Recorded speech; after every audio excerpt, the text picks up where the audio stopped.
So you're a philosopher? Yes. Yes. I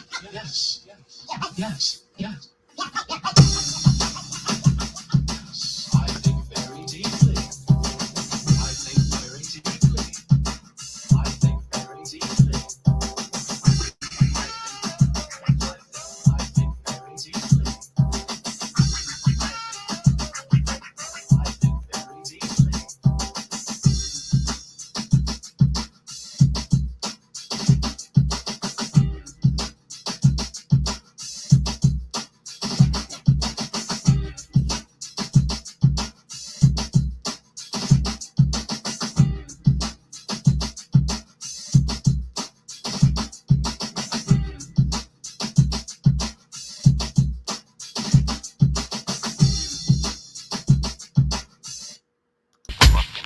Flip mode. Bust a bus. 9-7. Hot shit. Check it out.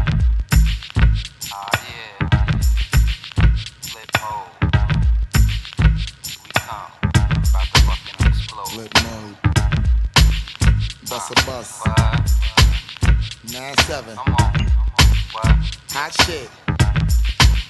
Check it out.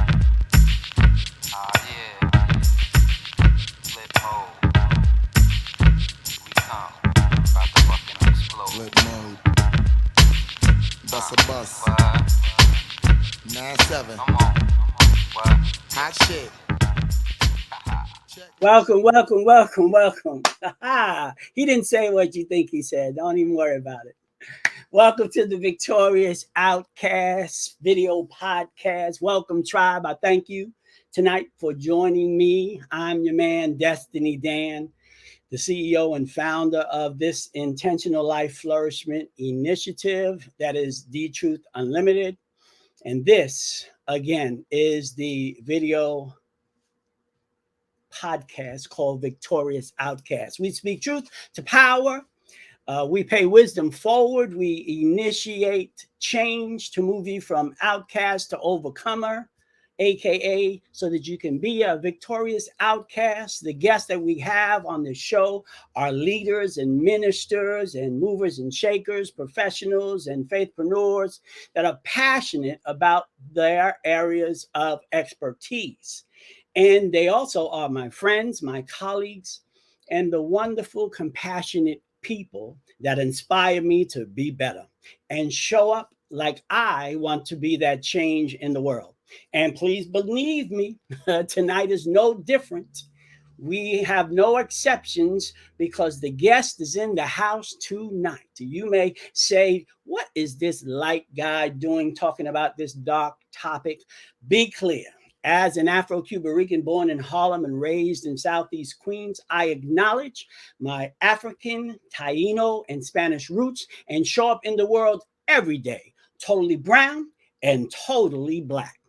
Our topic today on this Victorious Outcast video podcast is disrupting anti-Blackness. And I'm going to create a bit of context, and then we will bring the guest on. So let's go. In this season of pushback of white supremacy after the failure of the previous administration and in the current fight to maintain some semblance of democracy, many people are angry and they're frustrated. Aside from dealing with COVID-19 and its many variants and its responses to it, the world continues to grapple with racism and anti-Blackness. Many are wondering, will we ever overcome the structural and systemic racism that continues to plague our world? And this critical part of disrupting and dismantling the anti-Blackness, which is our topic today, is that the people who are in power have to recognize that it exists. Until then, hear from Janice Gassam Acer, a diversity, equity, and inclusion contributor, are some ways that I'd like to share that we can get involved individually in interrupting anti-Blackness on an everyday basis. Number one, recognize how anti-Blackness manifests. Anti-Blackness infiltrates every structure and system in America. To rectify anti-Blackness, it is imperative to understand and be able to identify the ways it manifests. More than 60 years after Brown versus Board of Education, there still are gross inequities in our American school systems. Title VII of the Civil Rights Act of 1964 prohibits companies from discriminating based on person's race. However, the EEOC reports that tens of thousands of racial discrimination charges have been filed this year. Even with the Fair Housing Act in place, there are still widespread reports of housing discrimination against Blacks. Redistricting red line is going on as we speak. Anti-Blackness also manifests in the criminal justice system, with Black people being more likely to be arrested and convicted, as well as experiencing longer sentences than their white counterparts. Differential access to health care is also a vital issue. Black people are more prone to comorbidity, that is, conditions of two or more diseases at the same time, like diabetes and heart disease, are more likely to live in food deserts with limited access to supermarkets and farmers markets. Black students are also more likely to have student loan debt due to the racial wealth gap and structural discrimination. Until we understand the systemic inequities, we have to play a role in trying to knock down these oppressive systems. Number two, continuously disrupt anti-Blackness. Look at each structure and system individually. Think about how anti-Blackness is exhibited in each system and ask yourself, what am I doing to disrupt these systems? How does anti-Blackness creep into my workplace? Are Blacks being hired and promoted at comparable rates as their counterparts? If not, you can be an advocate for change. Who are the policymakers within your organization? Use your power. Let me say that again. Use your power and privilege to push change. There's also power in the penny. Where are you spending your money? Disrupt anti-Blackness by supporting small and large Black-owned businesses. Also support Black creatives through PayPal, Vimeo, and their Patreon pages. Put your money towards organizations that are anti-racist and that push reform and racial equality. Also look at networks. Share your connections and resources. Actively engage with Black job seekers. And I would recommend LinkedIn. And use your access and privilege to open up your network to these job seekers. Number three, teach your children to be anti-racist. Yeah, you can do that. Once you are able to recognize and disrupt your own anti-Blackness, you can teach your children how to be anti-racist. Our inability to directly address and rectify the greatest atrocity in American history, that is slavery, has prevented this country from truly moving forward. Black history, be clear, is American history. Rather than only highlighting Black stories that are related to trauma, pain, and enslavement, be sure to seek out stories of triumph, wealth, Black excellence. Have your children read about Mansa Musa, the history of ancient Egyptians, and the Asante Empire. Books like Anti-Racist Baby and the book is Anti-Racist, and Not My Idea, a book about whiteness, should be mandatory reading for our children, both at school and at home. There is a common misconception that only the older white generation hold racist views. That's wrong.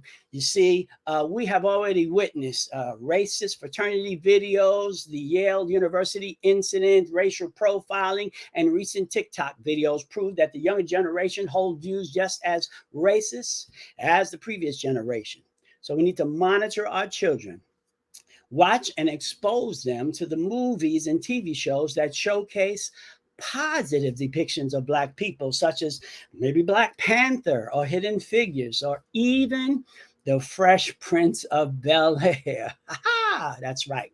Listen, the fight to disrupt anti-Blackness is a marathon. It's not a sprint. And one of my personal favorites In Disrupting Anti-Blackness is what my guest does today. She changes narratives, shining and developing that creative liberty light, illuminating the dynamic Blackness that exists in the world that can't be put in no box, so that our Black excellence can light up the world for all to see and for us to emulate. We got to do this thing. Trust me, it's real. Victorious Outcast Tribe, I'm honored to share with you today a social change architect, a master facilitator, ordained minister, social entrepreneur, founder and CEO of Beautiful Ventures, a creative social enterprise that influences popular culture, disrupts anti-Blackness, and elevates perceptions of Black humanity. Our guest is president of Weeks in Advance Enterprises, an organization development firm offering consulting, facilitation, coaching, and professional development services in arts and culture, social innovation, racial equality, and collaborative leadership spaces. Previously, the managing director of Race Forward, the Center of Racial Justice Innovation, and senior consultant at the Interaction Institute of Social Change, graduate professor of management at Marlborough College, teaching at the intersection of racial justice, design thinking, and collaborative leadership. In 2015, leading social impact fund Echo Green was named its first ever social entrepreneur in residence. She's honored to render service to institutions that have profoundly shaped her life. As a member of the advisory board of Wesleyan University's Patricelli Center for Social Entrepreneurship, and as part of the ministerial staff at the Greater Allen AME Cathedral of New York, in addition to the board of directors at the International Interaction Institute for Social Change. Our guest, dear people, holds degrees from the Wesleyan University, New York University School of Law, and Harvard University Divinity School. A native New Yorker, born in the Boogie Down, she flows between the Big Apple and the Big Peach, Atlanta, Georgia, where she now makes her home and community. Ladies and gentlemen, give it up for Melinda Weeks Laidlow. Woo, woo, woo, woo. Come on, everybody. Let's give it up. Wow. Did you hear that introduction? That is what you call an introduction. Yes, indeed. I'm just glad. Destiny Dan, you had me on the edge of my seat. I was like, well, what is she got a birthday cake? She got a bike ride. She got all kinds of things going. Thank you so much. That was awesome. I'm like, we are good. We are good. And even before that, really just a wonderful charge, right? A charge around anti-Blackness. So thank you so much for that. That was just great. Very practical, very context setting, amazing. It's over. We could just end it right here. That was awesome. That was awesome. Now, I just wanted to put this conversation in context because it's such an important topic that we just wanted to frame it right so that you could come in and I can highlight your contribution to what we're doing in the anti-Blackness movement, so to speak. But how are you? How are you feeling? How was your day? Yes, thank you. My day was it was a good day. It was a back-to-back meetings day, conversations, but really good conversations. It wasn't so much meetings as it was conversations. And so what better way to end such a day than to be in conversation with you, my dear brother. Well, cool. I'm glad that you see this opportunity to just share the mic today as one that would be the cherry on your great productive day. Listen, at the Victorious Outcast podcast, we like to get to know our guests prior to jumping into the topic. And that's what we're doing now with Melinda Weeks Laidlow. She's my friend. She's my a person who has always been a sounding board for me. As a matter of fact, we met when I was a minister in training at the Greater Allen AME Cathedral. I believe you were already on the ministerial staff there.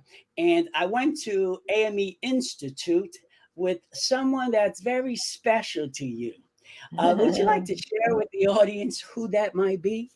Uh, it would be Sekou, my husband, Sekou Laidlow, and you all Nice. were in Nice. institute together in the same class, Yeah. right? In the same class.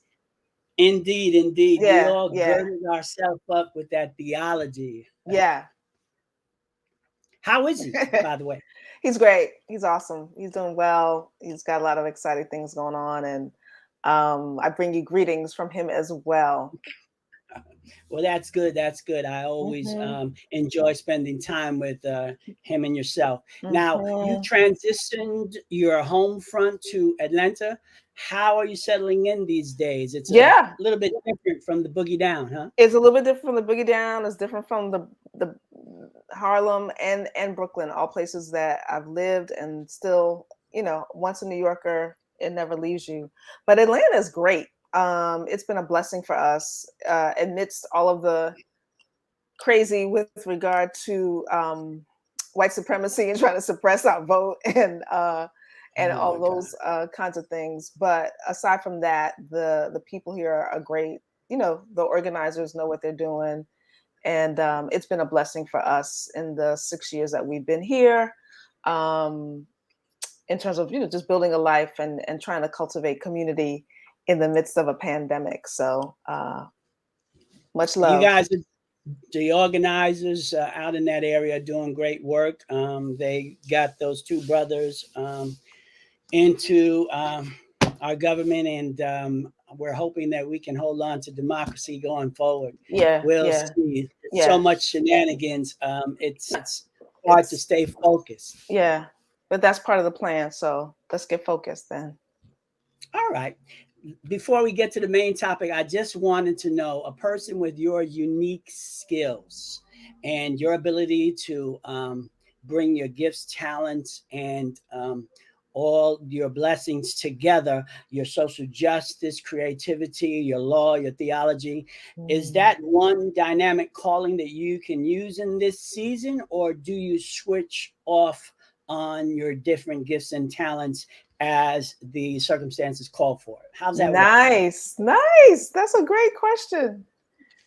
Yeah, that's a great question. I have built and been trying to fashion a life that has these things be integrated, and so it wasn't always the case because we're brought up in cultures and in systems that wants us to choose, and can't see how things can go together. But I can say that I am able to integrate them and try to be in spaces that allow me to do that as much as possible. But it begins with me bringing my full self to spaces and to creating, or finding spaces that allow and support that. So interdisciplinary, able to kind of travel and seeing how things really are related is part of what I love about uh, the the way I've been raised and the life that I try to live into more and more. That's awesome. That's awesome. Um, what motivates you to continue to do social justice type work when it seems like the public is only interested in anti racism when there's Black pain, death, or trauma that is displayed Mm, on the media? mm.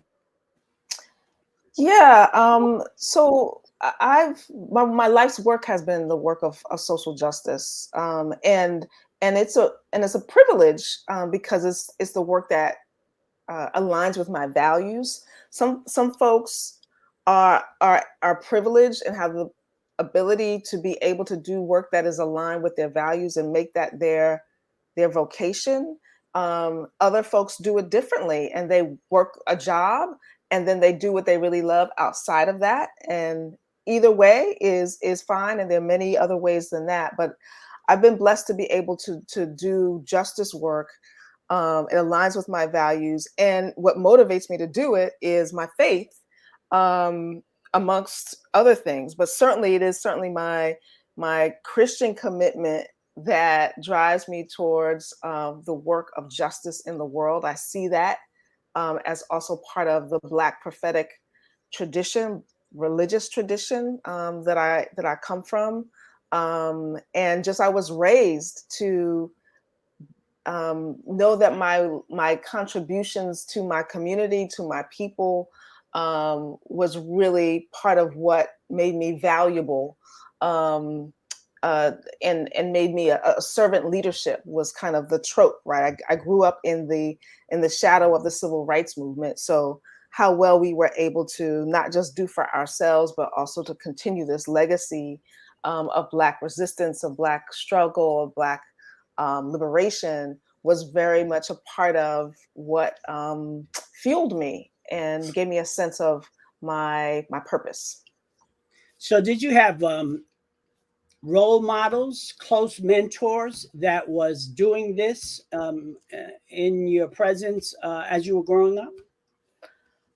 Yeah, I mean, one of my earliest memories is my mom, who we lived in the Bronx on 222nd Street in the Williamsbridge, Wakefield area of the Bronx. And one of my earliest remembrances of social justice was her leading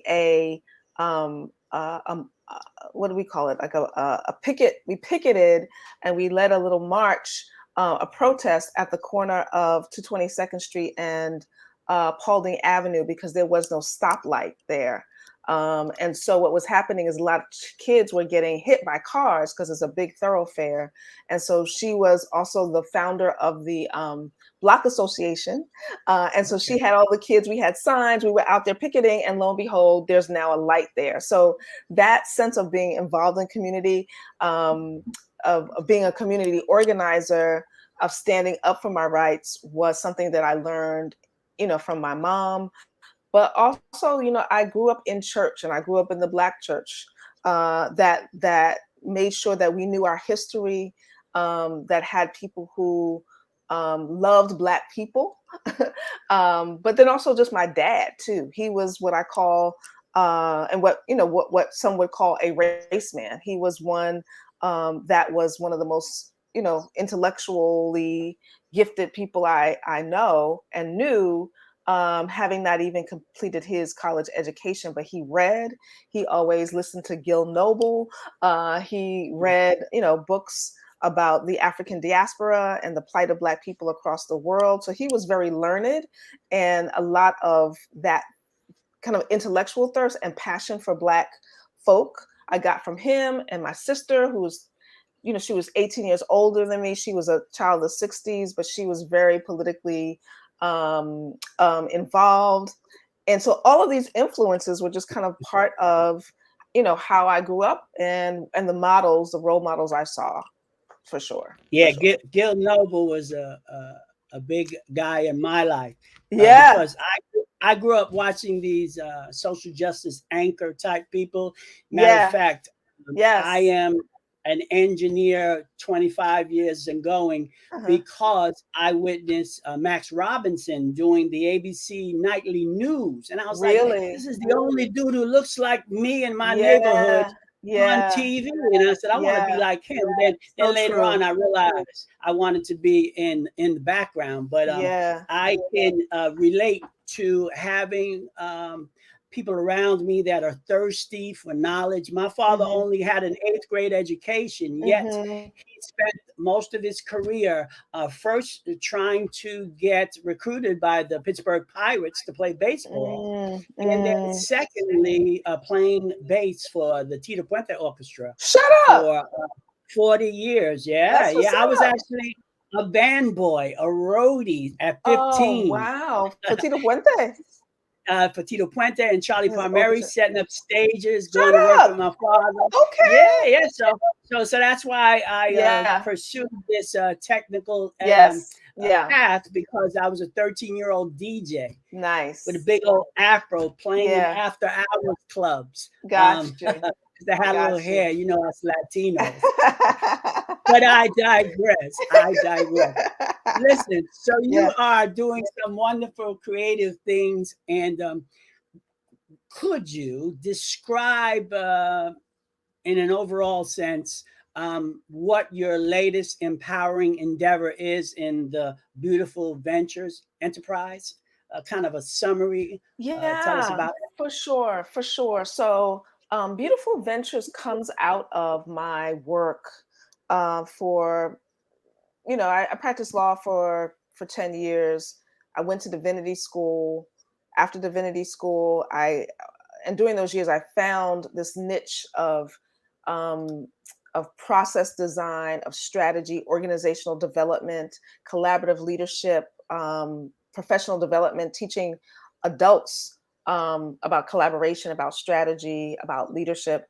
And I was able to work for several years supporting change agents in the work of social change, and even sometimes teaching them about what does it look like, what does it take to actually shift systems. Um, but I was also learning from them as well. And out of that body of work, one of the things that we know in terms of what does it take to shift systems is one of the hardest things, but the highest leverage way to actually change a system is in the realm of story. It's in the realm of myth. It's in the realm of narrative, because the narratives formulate the ways that people see the world, how we think the world is. And upon those, we build institutions and policies that result in the outcomes that we're getting. But it all starts with the stories. So Beautiful Ventures comes out of that body of work, and also being really provoked by a lot of the social movements that we saw reach an inflection point, and in the mid 2000s, the Arab Spring, the Occupy Wall Street, and of course Black Lives Matter into the movement for Black lives. And so Beautiful Ventures comes from the best of what I learned, and was provoked by, particularly the movement Black Lives, around naming anti-Blackness, being bold, talking about the structural dimensions of racism, but also the networked way that it, like most social movements, like the civil rights movement, like the Underground Railroad, they were networks. They were people who were aligned around the same values or around the same outcomes, and worked together to make the thing happen. Not that they were all in one particular organization,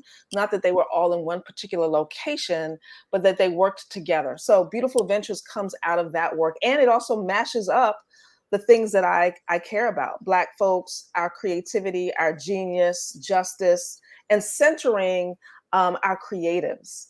And so that's how it has come to be this a narrative change organization. Our mission is to influence popular culture, disrupt anti-Blackness, and elevate perceptions of Black humanity. But it comes out of an understanding that the way that not only the mainstream people see Black people, or non-Black folks see Black people, but how we see ourselves has been colonized into us to see ourselves as inferior. And so that's the structural dimensions that you can't see of these institutions and the institutional racism that comes up. But it starts from a premise that Black people are not human. And so what do we do about that? That's what Beautiful Ventures seeks to make passe. It seeks to retire the dominant narrative of anti-Blackness and to replace it with a narrative that is Black humanity affirming. Yeah, this is so systematically embedded, this anti-Blackness. But you have a wonderful model, and you're also a person who's teaching me that you can't conquer what you don't confront, right? And you cannot heal a thing unless if you pretend it's not there, right? That's Jeremiah. You've got to be able to name the thing. So there's power in even understanding the particular kind of racism that is anti-Blackness. It's not just any old kind of racism. it's the racism that is leveled particularly at of people of dark skin, and it has three kind of underlying components that we like to quote from Professor Michael Jeffries up at Wellesley College. He talks about these three dimensions of anti-Blackness. One is that it's a debasement of Black humanity. So, a couple of years ago, Prada and Gucci thought it was a good idea to sell keychains and jackets with blackface on it. So debasing our humanity is one dimension. Another dimension is this idea of being indifferent to our suffering, right? And so when like Black people don't have as much pain, there's a recent study or just the uncovering of how in the NFL, in order to get certain medical benefits, particularly for football players, particularly around, concussions, and you had to prove that you had a certain amount of cognitive damage in order to get, compensation or medical attention. For the Black players, this was actually documented. They had to prove a higher level of harm from cognitive harm than did their white players, because the underlying assumption is they have a higher threshold for pain, and they already start with deficiencies. Ridiculous. So that is another dimension of anti-Blackness. That's just not your everyday racism, but that dimension of indifference to our suffering. When we hear the cries of our brothers, George Floyd and the brother from Staten Island, Eric Garner, I can't breathe. When people are around them, they're not keying into our humanity, that you are suffering and that your life needs to be saved, right? But if you can't really feel that someone can suffer the same way that you suffer, then it doesn't touch you. So that's a particularized dimension of racism leveled against Black folks. And then the last piece of that is the denial of of our existence, denial of our right to be, just to exist. And so in that, it's everything from, of course, the absurdity of like, why are you in this place? You're out of place. You're in Central Park, bird watching. You have no right to be here, right? Or you're, Ahmaud Arbery, a couple of, hours away from me here in Georgia, jogging on a Sunday. What are you doing jogging? You don't have no right to be here. So it's everything from that to this continual slaughter of Black lives and taking of Black lives, like you do not deserve to be. So that's the dimension that is insidious, that's been colonized, that is part of the structure of racism. You cannot have white supremacy without anti-Blackness. Like white supremacy makes no sense unless you have the antithesis of that. And then people of color, of all different colors, are evaluated, their worthiness, according to how close they are to proximity to whiteness, or how close they may be perceived to be proximity to what is inferior, what is considered Black. And so it's a whole construct, and it seems normal, but it's actually absurd, as is racism as a whole. And so that's what we're interested to kind of be like, that's not cool anymore. We just putting that back. We're not forgetting it, but we're actually making a new normal that says Black folks are just human like everybody else. How you like that? And that we're gifted and talented and should be heard and not ignored, and that any space that we're in is equal domain. So stop the madness. No That's doubt. probably No doubt. what you were touching on when you talked about your initiative having Black people be presumed, affirmed, and unchallenged. Like what a concept that this is America would actually not challenge us anymore, but actually accept our presence And that's why even the two different people groups, and how America is receiving one people group and another people group, Uh, they're running them right down at the with border. horses. Yeah, Yeah, yeah, yeah, it's exactly. just Right, ridiculous. right in front of us. Right in front of us. Yeah. And then they are also manipulating the fear factor of people of color. Like really, Hmm. if Hmm. anybody should be fearful, it's probably folks Hmm. of the melanated diaspora, Sure, because sure. clearly history shows that they usually wind up victims of Yeah, lighter skinned folks. But yeah, yeah. so I mean, but then when we look at how democracy is trying to be absconded by a certain people group, we with lies and just not accepting the reality of this new season of how America should be governed, it's no wonder that this kind of fake understanding of humanity continues to proliferate all over the land. Listen, I want to ask you about the far reaching African diaspora being highlighted across the earth. Beautiful Ventures being a part of that initiative. Um, how do you think it would be perceived if there was a campaign to do nothing but highlight the best of us and to create spaces for people of color, especially Black people, to magnify and nurture the best of who we can be? Um, Hmm. what impact do you foresee Beautiful Ventures having on a global scale? Hmm.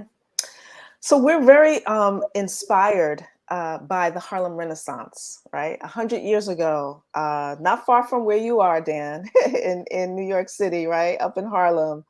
Um, the reality is that Black cultural production, Black folks who uh, were artists, were thinkers, were musicians, were intellectuals. Their cultural production shifted the way Black people were seen at the beginning of the 20th century. But it also shifted the way Black people saw ourselves at the beginning of the 21st century. And so, what we're aiming to do when we say that we, Beautiful Ventures, are storytellers and story lovers, cultivating the ecosystem for the next Harlem Renaissance, we're paying homage to the fact that the playbook has already been written by our ancestors about 100 years ago. And it was diasporic, right? Out of the Harlem Renaissance, we had the Negritude movement in France, and we had movements in Southern Africa that were also inspired out of what was happening in Harlem. We know that the Harlem Renaissance wasn't only in Harlem, like it began in the South, and those folks, when they migrated up, they took those juke joints and that creativity. It had its own version of it in Washington, D.C., and other places where Black folks were gathering together and doing their own expression of themselves. And so our interest is not only in just painting Black people as good and pure and faultless and all of that. It's just the humanity. Like, it's about the good, the bad, and the ugly. Right now, we just getting the bad and the ugly, right? That is what that is what is happening when you have popular culture that is normalizing Black folks only being the bad and the ugly, or the antidote. When you center whiteness in such a way that every single other kind of body is in relationship to that, that is skewed, it's off, because racism is off. And so our work is about supporting the creatives, the writers, the storytellers, the story lovers, who we author our own narratives, we write our own stories. We see ourselves in ways that are fulsome, that are nuanced, that have our pain, but also have our power. And so the antidote to what is not something that only makes us be great all the time. It's just to tell the truth that we're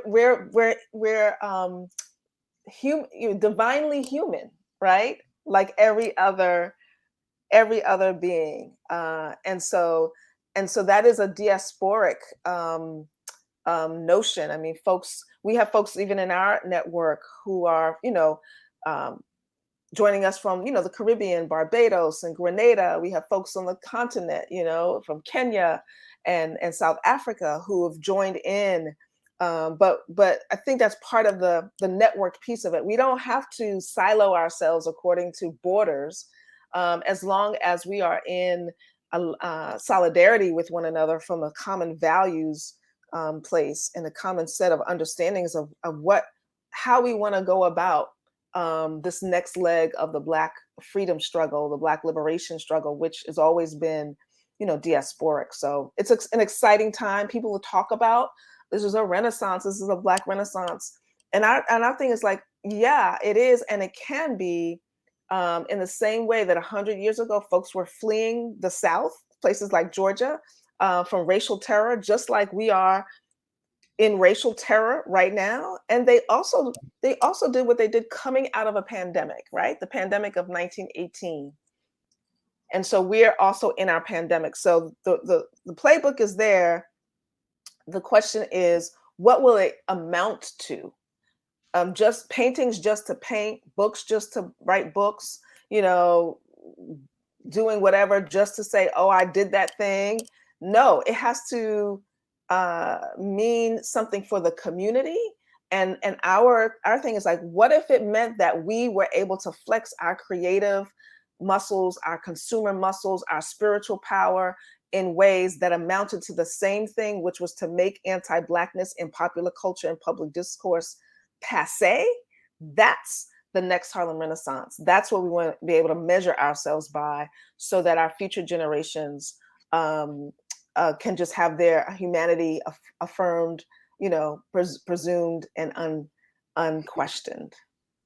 That's a wonderful and ambitious goal, and totally accomplishable, if there's such a word, because I can see the power and the passion in what you are lighting a fire to. And I believe that it is catching on, so much so that I'll be joining you in that writers. And you already have. Oh yeah. Did you Yeah, apply? I signed up. Awesome. I have a book in my spirit that I need to exercise getting out. And I'm looking for some midwives. Absolutely. That's amazing. I'm so glad. Dan's talking about, we have a writers group. It's called the Baldwin Morrison Writers Group.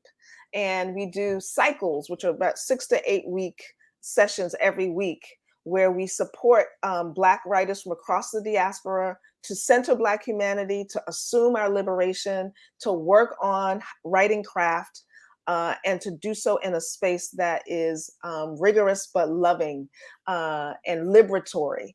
And so I'm so delighted to hear that you're going to be part of that group this year. Yeah, I am excited that you and your initiative are trying to use your value practices, as you say, and move us toward the sacred elements. And could you elaborate on that just a little more, or is that some of what you were talking about? Yeah, so we a lot of people ask, well, who's invited or that kind of thing. We center Black people, right? But we are values driven, right? So we have 6 values. Let me see if I can remember them all. But we have 6 values. And what's important to us in crafting this community of creatives, of storytellers, of story lovers, of change agents, is that we are coming together because we're aligned on our values. Once you align on values, then you can change the world. So all skin folk we know are not kinfolk, or skin folk are not kinfolk, right?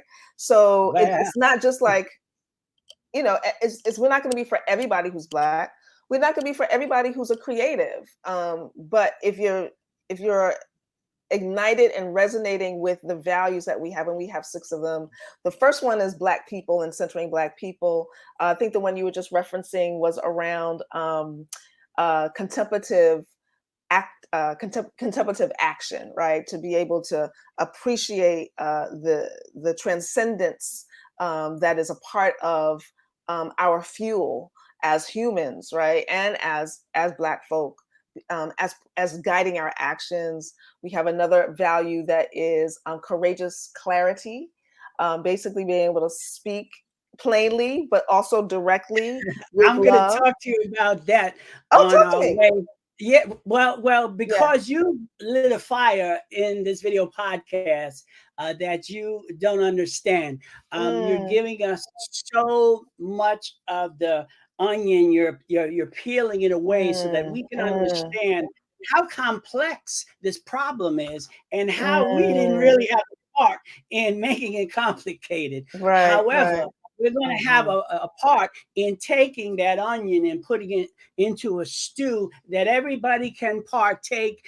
Everybody won't be able to deny the savor of the flavor of this wonderful, beautiful venture that Yeah. you're putting forth with the creativity of the melanated diaspora, Black people. And Yeah. I am just excited that I wanted to ask as a last question, if you Yeah. would do me the honor Mm. on this video podcast to kind of vision cast to our viewers, to be vessels of change in this battle of anti-Blackness by helping us through a little prophetic declaration and tell us what it looks like to be encouraged, to be courageous with our clarity. So what is that, and what is it tangibly, so that we can grab hold of it as a culminating word from you on our way out of this video podcast? Take your Yeah. time and break it down.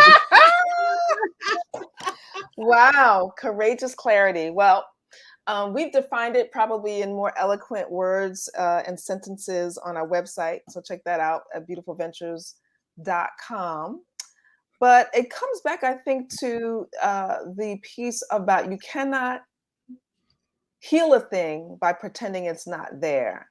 And so courageous clarity is an invitation for us to be able to speak forth the hard things, the unspoken things, maybe the unpopular things, and certainly the things that are considered actually maybe our shadow or the dark side, right? So we're all about troubling the waters of what seems to be forbidden in the sense of or not good. But sometimes we need to talk about the things that are not considered good, but that are true. And so it takes courage sometimes to maybe go against the grain, or courage sometimes to love somebody enough to share how they really hurt you, or or courage to be vulnerable enough to say how you're feeling. And so that's what we aspire to practice in our community, is courageous clarity, putting those things together, and also to be able to speak in words that are accessible, speak in ways that we're not being so high-minded or so exclusive or so poetic that it's not clear. Because clarity, man. That's power. Just to be clear about a thing, not that you understand the whole, but when you have that sense of, I know something for what it is, you can build upon that. You can feel yourself resonating with that in a way that if it's obtuse, if it's wishy-washy, then it just doesn't have as much energy and power behind it. So courageous clarity is what we need in a time where there may be consequences for what we are courageous enough to speak. At a time where fake news, where people believe left is right and right is left, to be able to say, you know what, left is left, y'all. It's just left. Will take some courage from us in a way that's not belittling, in a way that's not condescending, in a way that's not dogmatic, but just comes from a place of love and a place of self-reflection. So it's a humble, courageous clarity, but it's also one that you need more power than just yourself to draw upon to be able to actually practice that when it may be hard. And it's a practice. I am actually practicing restudying my chaplaincy education as I look to embark in it again. And one of the theorists, a brother named Miller, has a book called Make Friends with Your Shadow. Yeah. Because if you suppress and repress the bad and flawed things about yourself, someday you may explode or may project it on other folks. However, in a metaphor of making friends with your shadow, you grow to understand your flaws and accept them as part of your total being. That's and right. learn to nurture it and maybe even transform it. That's but you right. can't do that That's without right. naming it and without calling it a friend, because That's a right. friend you want to pull closer, That's right? right. That's You right. want to examine and see if they're worthy of our time and our understanding.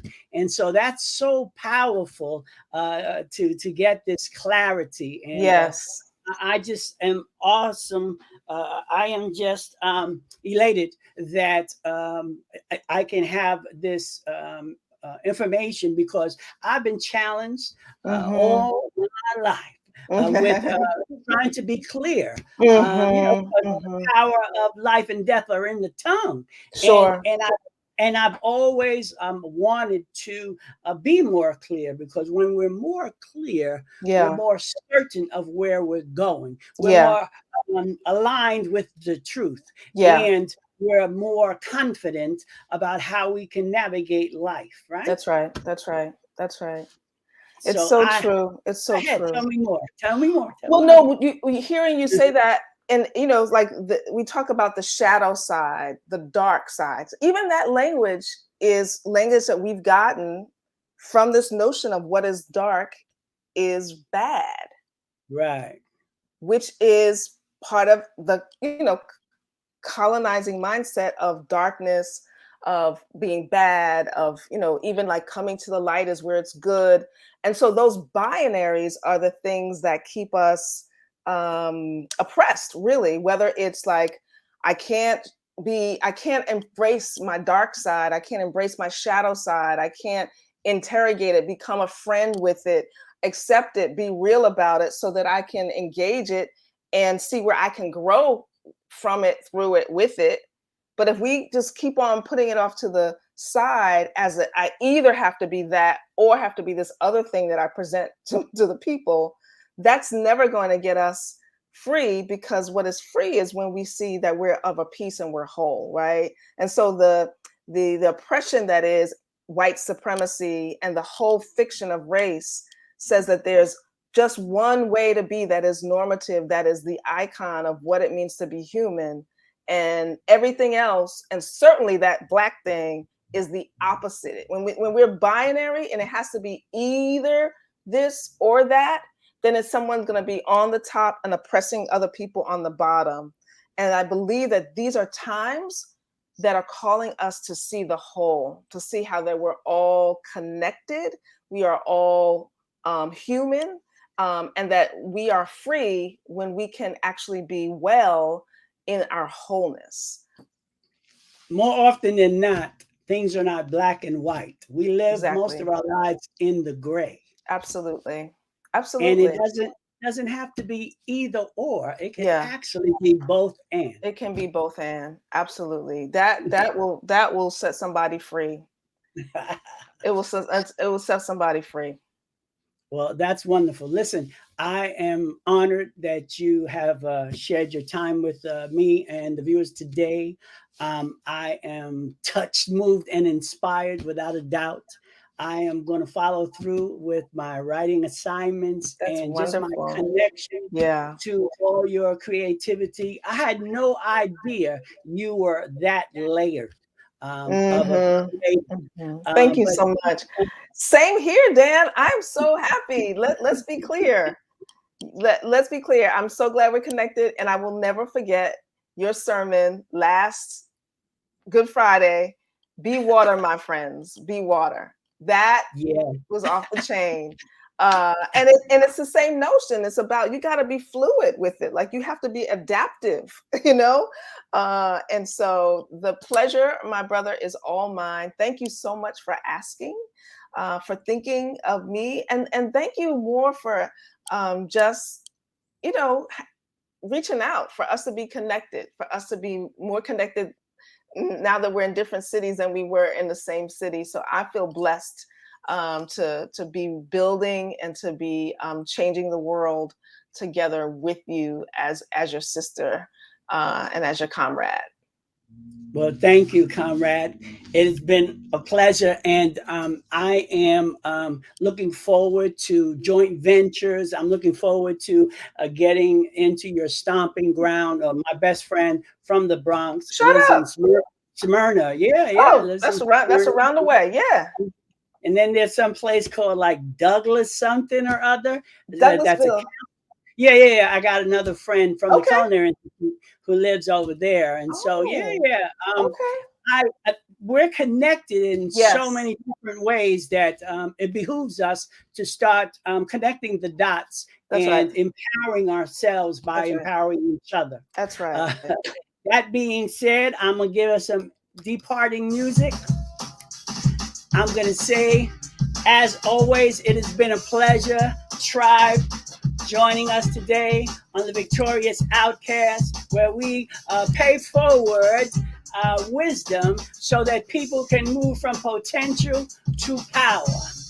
God bless you tonight. God bless Melinda Weeks Laidlow for her wonderful information and wisdom. I hope you use it and don't abuse it.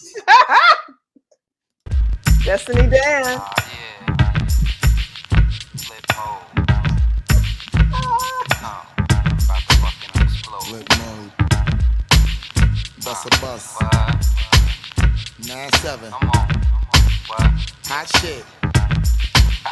Check it out.